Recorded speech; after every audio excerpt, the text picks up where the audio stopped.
لا نحمده ونستعينه ونستغفره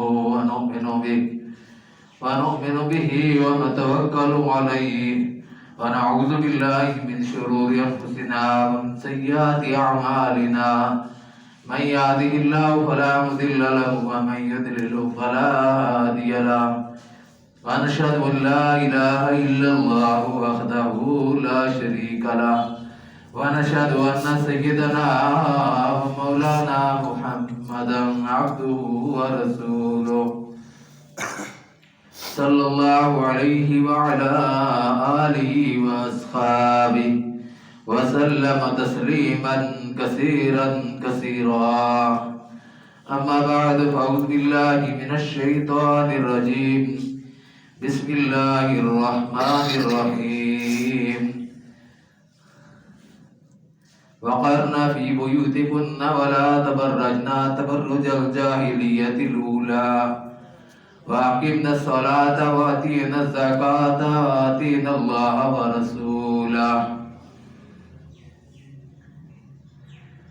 حضرات گرامی السلام علیکم ورحمۃ اللہ وبرکاتہ. اللہ نے قرآن مجید میں فرمایا ہے کہ اور وہ اپنے گھروں پر ٹکا رہیں اور زمانہ جاہلیت کی طرح بناؤ سکار کر کے نہ پھریں اور نماز قائم کریں اور زکوٰۃ ادا کریں اور اللہ اس کے رسول صلی اللہ علیہ وآلہ وسلم کی اطاعت کریں. جس طرح اللہ تعالیٰ نے اہل ایمان کو مردوں کو احکام دیے، یہاں پر خصوصی طور پر اللہ تعالیٰ نے عورتوں کو مخاطب فرمایا ہے. سورہ نور میں بھی اللہ تعالیٰ نے عورتوں کو خصوصیت کے ساتھ، سورہ احزاب کی چند آیات میں بھی اللہ نے عورتوں کو خصوصیت کے ساتھ فرمایا، اور سورہ آل عمران سورہ بقرہ کی آیات میں بھی اور سورہ طلاق کے کچھ احکام بھی عورتوں کے لیے خصوصی ہیں. یہاں پر یہ حکم دیا گیا ہے کہ عورتیں گھروں پر ٹکا رہیں، زمانہ جاہلیت کی طرح بناؤ سنگار کر کے نہ پائے تھے. پاکستان میں اور پوری دنیا میں، ہمارے شہروں میں بھی 8 مارچ ہر سال خواتین کے عالمی دن کے نام سے منایا جاتا ہے. یہ 8 مارچ 1917 کو امریکہ میں نیو یارک میں عورتوں نے نیو یارک میں مظاہرہ کیا، جلوس نکالا کہ ہمیں ہمارے حقوق دیے جائیں، ہمیں ملازمتیں دی جائیں، ہمیں نوکریاں دی جائیں، ہمارے حقوق غصب ہو رہے ہیں وہ ہمیں دیے جائیں.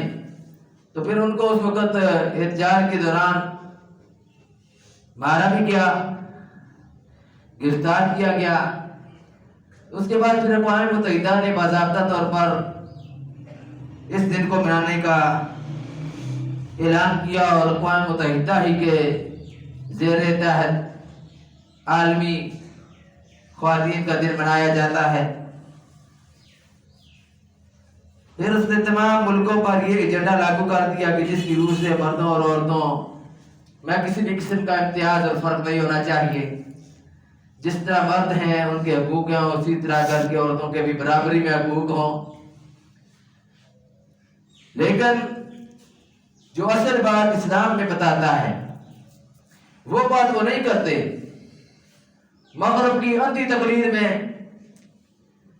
اور کفار کی اندھی تقلید میں وہ چیزیں جن کو اب یورپ تقریباً چھوڑ چکا ہے ان کو اختیار کرنے کی کوشش کرتی ہیں اور سمجھتی ہیں کہ ہم جو کام کر رہی ہیں یہ ہمارے حقوق ہیں. اتنا معلوم نہیں کہ وہ اقوام متحدہ ہو یا یورپ ہو، عورت کی وہاں پر قدر کیا ہے. اسلام نے مقام دیا ہے تو عورت کو دیا ہے. باقی جتنے دنیا کے مذاہب میں آپ اٹھا کر دیکھ لیں، کوئی مقام نہیں ہے عورت کا. یورپ میں تو اس کو گرل فرینڈ کے طور پر استعمال کرتے ہیں، مڑیوں میں فوٹو لگا دیتے ہیں، کوئی چیز فروخت کرنی ہے عورت کی تصویر لگا دیتے ہیں اور اس کی تشہیر کرنے کے لیے عورت کو استعمال کرتے ہیں. تو یہ عورت کی تذلیل ہے. وہ لوگ جو کہتے ہیں ہم عورت کی عزت کرتے ہیں احترام کرتے ہیں ان کے نزدیک تو خاندانی نظام ہی تباہ اور برباد ہو چکا ہے. ہمارے پاس پڑوس میں بھارت ہے, ہندو ہیں, وہاں پر کیا ہوتا ہے؟ وہاں پر اگر خامد مارتے ہیں تو عورت کے سر پہ کیا ہوتا ہے؟ اس کو جلایا جاتا ہے. یہ عورتوں کے حقوق ہے ان کے نزدیک ماں کا کوئی احترام نہیں. انہوں نے اور ڈاکس بنائے ہوئے ہیں. انہوں نے بوڑھوں کے لیے کہ یہ جب بوڑھے ہو جائیں تو اس وقت ان کو کچھ سنبھالنے والا نہیں ہوگا, تو ان کو سنبھالنے کے لیے ادارے ایسے بنا دیے جائیں. ہمارا مذہب عورت کو عزت دیتا ہے, عورت کو احترام دیتا ہے, عورت کو اس کے حقوق دیتا ہے. وہ حقوق جن کی بات آج قوم متحدہ کرنے چلا ہے, نبی کریم صلی اللہ علیہ وآلہ وسلم نے آج سے 1400 سال پہلے وہ حقوق عورت کو دے دیے ہیں, تمام حقوق عورت کو دیے ہیں. یہ الگ بات ہے کہ وہ اپنی بے غیرتی اور بے حیائی کو پھیلانے کے لیے, معاشرے کے اندر گندگی کو فروغ دینے کے لیے بعض مغرض زدہ خواتین کو استعمال کرتا ہے. ورنہ اللہ اور اللہ کے رسول صلی اللہ علیہ وآلہ وسلم نے اور اللہ کی قرآن نے جو حقوق اہل ایمان خواتین کو دیے ہیں وہ کسی معاشرے میں بھی, کسی بھی غیر مسلم معاشرے نے وہ حقوق نہیں دیے. اس لیے ان عورتوں کو قدر کرنی چاہیے اس بات کی.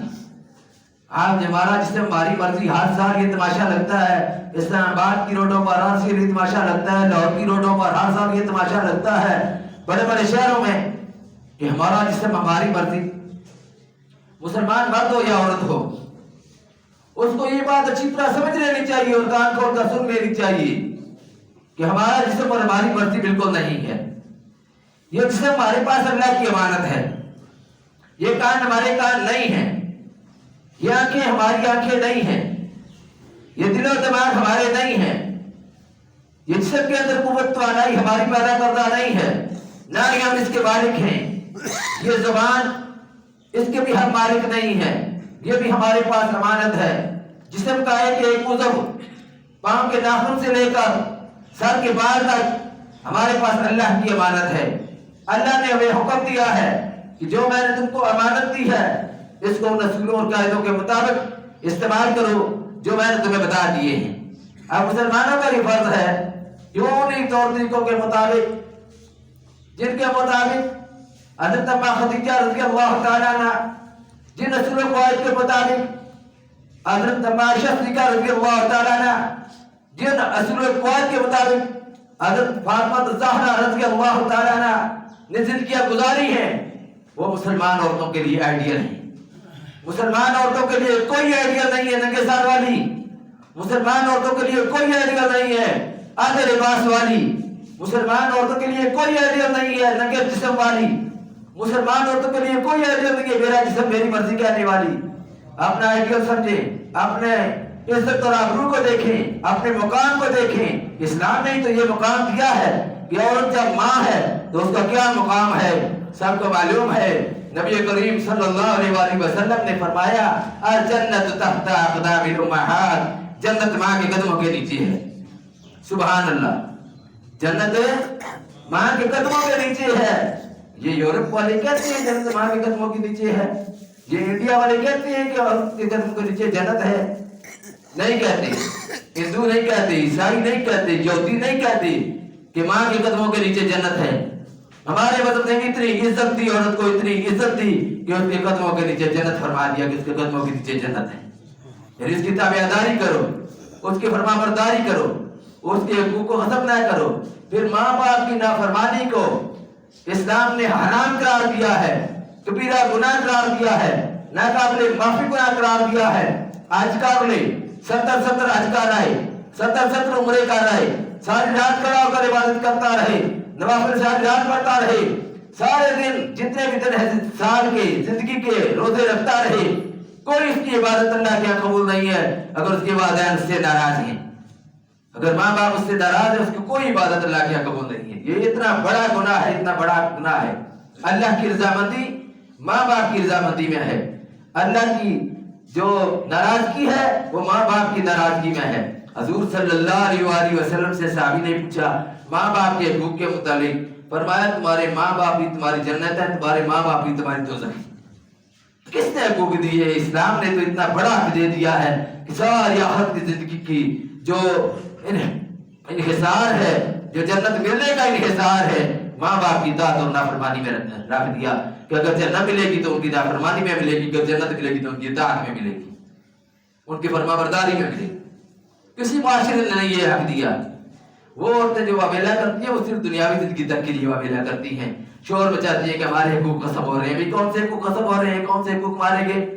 انہوں نے اپنے حقوق کی بھی بات آج تک نہیں کی۔ جائیداد میں عورتوں کو جو آدھا حصہ اسلام نے مقرر کیا ہے، انہوں نے کبھی یہ بات نہیں کی جو میرے سے میری مرضی والی ہے کہ ہمیں جائیداد میں جو ہمارا حق غصب ہو رہا ہے وہ ہمیں ہمارا حق دیا جائے۔ جو قرآن میں اللہ نے فرمایا ہے کہ یہ ان کا حق ہے، عورت کا آدھا حصہ مرد کا پورا حصہ، اس کی وہ بات نہیں کرتی۔ وہ صرف یہ کہتی ہیں کہ ہم آزاد ہیں، اپنی مرضی کے ساتھ اپنے جسم کو جس طرح مرضی استعمال کریں، اپنے جسم پر ہمارا حق ہے، لیکن اللہ اور اس کے رسول صلی اللہ علیہ وآلہ وسلم کے ارشادات کے سامنے رکھیں اور جائزہ لیں ان کی اس بات کا۔ تو ہمیں اسلام یہ تعلیم دیتا ہے کہ ہمارے پاس جو جسم ہے یہ اللہ کی ایک امانت ہے، ہم نے اس کو اللہ کے دیے ہوئے قواعد و ضوابط کے مطابق استعمال کرنا ہے۔ تو یہ دن منانے کی روایت اہل مغرب کی شاعرانہ پالیسی ہے کہ بے بس اور کمزور پسماندہ طبقوں کے دن مناؤ اور ان کے حقوق جو ہے وہ ان کا وظیفہ بھی ان کو ملتا ہے، اور یہ ہمدردی سے زبانی ہے۔ انہوں نے آج تک ڈاکٹر عافیہ صدیقی کی بات نہیں کی۔ کتنا عرصہ ہو گیا امریکہ کی جیل میں پڑے ہوئے، حافظ قرآن ڈاکٹر عافیہ صدیقی، اتنا عرصہ ہو گیا، کتنے سال ہو گئے، لیکن کبھی ان کی زبان پر اس کا نام نہیں آیا۔ فلسطین کے اندر عورتوں کے بے دردی کے ساتھ ظلم کا نشانہ بنایا جا رہا ہے، ان کی عصمت دری کی جا رہی ہے، زیادتیاں کی جا رہی ہیں۔ نہ اقوام متحدہ نے آواز اٹھائی ہے، نہ ان عورتوں نے آواز اٹھائی ہے، نہ کوئی NGO آواز اٹھاتی ہے۔ کشمیر کے اندر آپ کس سامنے کی بات ہے، آپ کتنے عرصے سے سن رہے ہیں، عورتیں چیخ رہی ہیں، عورتیں رو رہی ہیں، ان کی عصمت دری ہو رہی ہے، ان کی عزتیں تار تار ہو رہی ہیں، لیکن ان عورتوں کے حق میں آوازیں نہیں اٹھائی جاتی۔ اس سے کیا معلوم ہوا کہ یہ عورتوں کے حق میں آواز اٹھانا نہیں ہے، اس کے پیچھے کوئی اور بات ہے، یہ مقصد کوئی اور ہے۔ مقصد ہے مغرب کے خیالات کی ترویج و اشاعت کرنا، مقصد ہے یورپ کے گندی اور خبیث قسم کے خیالات کو عروج تک پہنچانے کی کوشش کرنا۔ مغرب کی یہ کوشش ہے، اور یہی بات سلطان صلاح الدین ایوبی رحمۃ اللہ علیہ نے فرمائی تھی کہ کافر لوگ یہ چاہتے ہیں کہ مسلمان معاشرے کے اندر فحاشی اور عریانی کو پھیلا کر اس کے نوجوانوں کو دین سے عاری کر دیا جائے، دین سے دور کر دیا جائے۔ آج وہی سازش ہے جس کا شکار یہ عورتیں ہیں، اور ان کی عقل میں یہ بات نہیں آتی ہے، سمجھ نہیں رہی کہ ہمیں کس طرح استعمال کیا جا رہا ہے، کیونکہ ان کے دل کے اندر نہ تو اللہ کا خوف ہے نہ اللہ کے رسول کا خوف ہے۔ مسلمان عورتیں ہوں تو ان کا کوئی خاوند تو ہوگا، وہ کتنا بے غیرت ہوگا جس کے گھر سے یہ نکل کر جاتی ہے سر سے دوپٹے اتارے ہوئے اور جسم پر لکھا ہوا یا کارڈ اٹھائے ہوئے ہمارا جسم ہماری مرضی، اور وہ کتنا بے غیرت باپ ہوگا جس کی جوان بیٹی اس کے گھر سے جاتی ہے یہ پلے کارڈ اٹھائے ہوئے کہ یہ میرا جسم اور میری مرضی۔ تو یہ کتنی ان کے اس معاشرے کے اندر گندگی پھیلانے کی کوشش کی جا رہی ہے۔ اللہ نے فرمایا ہے کہ ان الذین یحبون ان تشیع الفاحشۃ فی الذین آمنوا لهم عذاب علیم فی الدنیا والآخرہ، کہ جو لوگ چاہتے ہیں کہ ایمان والوں کے اندر بے حیائی پھیلے ان کے لیے دنیا اور آخرت میں عذاب ہے، دنیا اور آخرت میں ان کے لیے سزا ہے۔ دنیا میں بھی ان کی قدر و منزلت کوئی نہیں ہے۔ آج ہم ان کا نام حقارت کے ساتھ دے رہے ہیں، عزت کے ساتھ ان کا نام نہیں لیا جائے گا۔ کوئی بے حیا سے بے حیا آدمی بھی ان کا نام عزت کے ساتھ نہیں لے گا، اس کو بھی معلوم ہے کہ جو کچھ کر رہی ہے غلط کر رہی ہیں۔ یہ الگ بات ہے کہ وہ یورپ کے مشن کو پورا کرنے کے لیے یا NGO کے جو مغربی NGO ہیں ان کے حقوق کو پورا کرنے کے لیے یا اقوام متحدہ کی بات کو پورا کرنے کے لیے استعمال ہو رہا ہو۔ فلسطین کے اندر ہزاروں فلسطینیوں کو ہلاک کیا گیا، ہزاروں فلسطینیوں عورتوں پر ظلم و ستم کیا گیا، جیلوں میں بند کیا گیا، سامنے خامدوں کے ان کے ساتھ زیادتیاں کی گئی، ظلم کیا گیا، ان کی عصمت دریاں کی گئی، کوئی کسی نے آواز نہیں اٹھائی۔ کشمیر کے اندر بھی یہی کچھ ہوتا ہے، جوان بیٹوں کے سامنے ماں کی عصمت دری کی جاتی ہے، خامد کے سامنے عورت کی عصمت دری کی جاتی ہے، کوئی نہیں آواز اٹھاتا اور اس کو نہیں سمجھا جاتا کہ یہ عورت کے حقوق ہیں۔ معلوم ہوا کہ یہ عورت کے حقوق نہیں ہیں، یہ بے غیرتی اور بے حیائی کو اور فحاشی اور عریانی کو عروج تک پہنچانے کی ساری کوششیں ہیں کہ معاشرے کے اندر اور آج خصوصی طور پر پاکستان کو نشانہ بنایا جا رہا ہے اس کام کے لیے کہ یہاں پر طرح طرح کے بے حیائی اور فحاشی اور یعنی کے پروگرامات کر کے لوگوں کو دین سے دور کیا جائے. ان کو معلوم ہے اور لوگوں کو بھی معلوم ہے کہ یہ ملک حاصل کیا گیا تھا پاکستان کا مطلب کیا؟ لا الہ الا اللہ. یہ لا الہ الا اللہ کے نام پر حاصل کیا گیا تھا.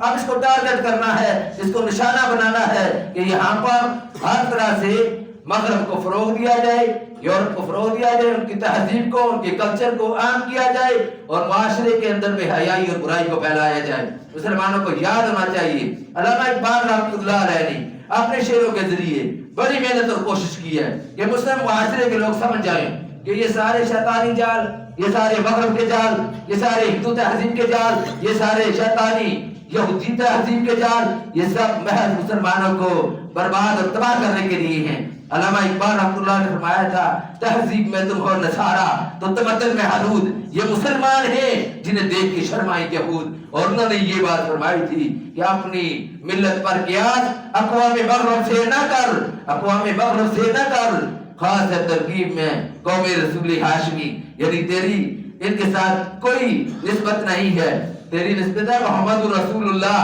صلی اللہ علیہ وآلہ وسلم کے ساتھ, رسول اللہ صلی اللہ علیہ وسلم کے گھرانے کے ساتھ. اس لیے اپنی عزت, اپنا احترام, اپنا وقار, اپنا اخلاص, اپنا تشخص کس میں ہے؟ رسول اللہ صلی اللہ علیہ وآلہ وسلم کی تابعداری اور اطاعت میں, اور ان کے گھر کی جو عورتیں ہیں ان کو دیکھ کر کہ ان کے گھر کی عورتیں اس طرح کی ہیں, ہم بھی اپنے گھر کے ماحول ٹھیک کرنے کی کوشش کریں. اکبر آبادی نے یہی بات فرمائی تھی کہ کل جو نظر آئی بے پردہ چند بیویاں, اکبر غیرت قومی سے زمین میں گڑ گیا. پوچھا جو ان سے کہ تمہارے وہ پردے کا کیا ہوا ہے؟ کہنے لگی کہ مردوں کی عقل میں پڑ گیا. گھر میں مرد جو ہیں ان کا فرض بنتا ہے کہ اپنے گھروں میں اپنی بچیوں کا دھیان رکھیں, اپنی عورتوں کا دھیان رکھیں کہ وہ اسلامی کلچر اور اسلامی تہذیب سے نا آشنا نہ ہوں, ان کو معلوم ہو اپنا کلچر, اپنی تہذیب, اسی میں ہماری خیر ہے. ایک آدمی نے پچھلے جمعہ کی نماز کے بعد پوچھا تھا کہ جہیز کے متعلق بھی بتایا کریں, جہیز کیا ہے؟ جہیز بھی کچھ بھی نہیں ہے اسلامی معاشرے میں.